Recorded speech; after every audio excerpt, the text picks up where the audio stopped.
চিন্তা করবেন না, এই সময়গুলো কেটে যাবে। যখন এই জুলুম চূড়ান্ত মাত্রায় উঠবে, তখন আল্লাহ রাব্বুল আলামিন মুসলিমদের মধ্যে একজন ইমামকে পাঠাবেন, তার নাম মুহাম্মদ। কি নাম? মুহাম্মদ। তাকে মানুষ বলবে আল মাহদি, এটা তার টাইটেল। মাহদি তার নাম নয়, তার নাম হচ্ছে মুহাম্মদ। তার বাবার নাম হবে আব্দুল্লাহ, তার মায়ের নাম হবে আমিনা, ঠিক নবী সাল্লাল্লাহু আলাইহি ওয়াসাল্লামের মতোই। এবং তিনি মুহাম্মদ সাল্লাল্লাহু আলাইহি ওয়াসাল্লামের বংশধরদের মধ্যেই হবেন। মাহাদি চট্টগ্রাম থেকে বের হবে না, মাহাদি বুয়েট থেকে বের হবে না। বাংলাদেশ থেকেও তো 2-4টা মাহাদি অলরেডি বের হয়ে গেছে, বের হয় নাই? আর মাহাদি আরবি ভাষায় কথা বলবে। কি ভাষায় কথা বলবে? পাঞ্জাবি ভাষায় কথা বলবে না। আমাদের পাঞ্জাব থেকে একটা মাহাদি বের হয়েছিল ইংরেজদের সময়, ব্রিটিশ আমলে। সে বলেছে আমি মাহাদি, আমি ঈসা, নাউজুবিল্লাহ। পরে দাবি করেছে সেই নবী। আর বাংলার মাটিতে এদের দাওয়াত এখন খুব জোরে জোরে চলছে। নাম দিয়েছে আহমেদিয়া মুসলিম জামাআহ, নাম শুনেছেন নাকি? তাদের এই নেতা দাবি করেছিল সে মাহদি, সেই ঈসা, নাউজুবিল্লাহ। তো মাহদি আরবি ভাষায় কথা বলবে ভাই, আর মাহদি হবেন আরব মায়ের সন্তান, পাঞ্জাবি মায়ের সন্তান না। পাঞ্জাবি ভাষায় কথা বলবে না, বাংলা ভাষায় কথা বলবে না। তিনি মদিনা থেকে আসবেন। কোত্থেকে? তিনি দায়িত্ব নিতে চাইবেন না, বরং পালিয়ে আসবেন মক্কায়। মানুষ তাকে জোর করে দায়িত্ব দিবে। আপনারা যারা হজ করেছেন, কাবা ঘরের এই যে তাওয়াফ তো করেছেন মাশাআল্লাহ, তাওয়াফ এবং এই যে আপনার মাকামে ইব্রাহিম, এর মাঝখানে ইমাম মাহাদিকে তারা পেয়ে যাবে এবং সেখানে তার হাতে বায়াত নেওয়া হবে এবং তিনি মুসলিমদেরকে ঐক্যবদ্ধ করে এই জুলুমের এগেনস্টে যুদ্ধ করবেন ইনশাআল্লাহ। বিশ্ব এখন অনেক কিছু দেখা বাকি আছে, হতাশ হবেন না। বিশ্বে এখন অনেক কিছু ঘটা বাকি আছে।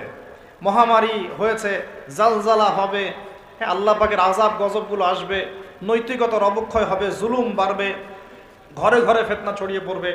এর মধ্যেও আসহাবুল কাহাফের মতো কিছু মানুষ ঈমানও ধরে রাখবে ইনশাআল্লাহ। আল্লাহ পাক যাদেরকে দিয়ে কাজ নিবেন, আল্লাহ পাক তাদেরকে তৈরি করবেন। নতুন প্রজন্ম আল্লাহ পাক নিয়ে আসবেন। কোরআনকে কেউ মিটিয়ে ফেলতে পারবে না, সুন্নতকে কেউ মিটিয়ে ফেলতে পারবে না।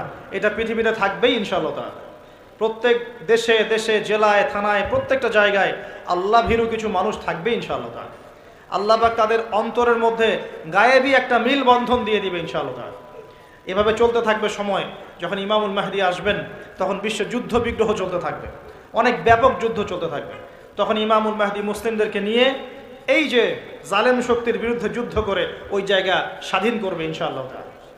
কিন্তু তারপরেও দাজ্জালকে হত্যা করা যাবে না। দাজ্জাল খুবই শক্তিশালী হবে এবং তার অনুসারীরা হবে প্রচণ্ড শক্তিশালী। তখন আল্লাহ রাব্বুল আলামিন এই মিথ্যা মাসিহকে মেরে ফেলার জন্যে আল্লাহ পাক আসমান থেকে সত্য মাসিহ ঈসা আলাইহিস সালামকে আবার পাঠাবেন। বলেন সুবহানাল্লাহ। আল্লাহ রাব্বুল আলামিন সূরা মাঈদার মধ্যে বলেছেন, ওয়ামা কাতালুহু ওয়ামা সালাবুহু, তারা তাকে হত্যাও করে নাই, ক্রুশবিদ্ধও করে নাই। বাল রাফাআহু আল্লাহু ইলাইহি, বরং আল্লাহ পাক তাকে তার দিকে উঠিয়ে নিয়েছেন। সুবহানাল্লাহ। তিনি কোথায় আসবেন? তিনি সিরিয়াতে নামবেন। কোথায়? সিরিয়ায়। এই যে টার্কি এবং সিরিয়ার জায়গায় যেখানে ভূমিকম্প হলো, সবাই তুরস্ক নিয়ে অনেক বেশি ব্যস্ত, কিন্তু সিরিয়াতে কিন্তু অনেক ক্ষতি হয়েছে, এদিকে মানুষ দেখছে না। আর সিরিয়ার মানুষদের কি যে দুর্ভোগ, কি যে দুর্দশা, এটা দেখার জন্য শুধু আল্লাহই আছেন, আমরা কেউই নাই। এটা দেখার জন্য শুধু আল্লাহ আছেন, আর কেউ নাই পাশে। এই 12-14 বছরের যুদ্ধ বিগ্রহে যা হয়েছে সিরিয়ার অবস্থা, ওইটাকে খেলার মাঠ পেয়েছে পশ্চিমারা। এই মাঠের মধ্যে তুরস্কও ঢুকে গিয়েছিল, এটাও একটা শাস্তি হতে পারে। ন্যাটোর সাথে ঢুকে সেও এখানে হামলা চালিয়েছে, এটাও হতে পারে, আল্লাহ ভালো জানেন। সিরিয়ার মাজলুম শিশুদেরকে আকাশের নিচে রাত কাটাতে হয়, 3 দিনে একবার খাবার পায় তারা। একই অবস্থা ইয়েমেনেও আছে। ইয়েমেনে যে বলা হয় যে 5 থেকে 6 লক্ষ মানুষ মারা গেছে বিগত গৃহযুদ্ধে 2010 সাল থেকে। আর সেখানে যতজন মানুষ মারা গেছে তার মধ্যে 60% হচ্ছে বাচ্চা। তো এই বাচ্চাদের কি দোষ ছিল? তারা কি জানতো শিয়া কাকে বলে, সুন্নি কাকে বলে? তারা কি জানে দুনিয়া কি, আখেরাত কি? তারা কি জানে কোনটা হক কোনটা বাতিল? তারা তো জানে যে মায়ের বুকের দুধ খেতে হয়, দুধের বাচ্চাগুলো দুধ পায় না, মায়েরা দুধ দিতে পারে না, খাবার নাই, দুর্ভিক্ষ। এই সংকটের জন্য কে দায়ী? আল্লাহ না মানুষ? কে দায়ী? যাহারাল ফাসাদু ফিল বাররি ওয়াল বাহরি বিমা কাসাবাত আইদিন নাস। আল্লাহ পাক বলছেন জলে স্থলে যে বিপর্যয়গুলো ছড়িয়ে পড়েছে এগুলো মানুষের হাতের কামাই।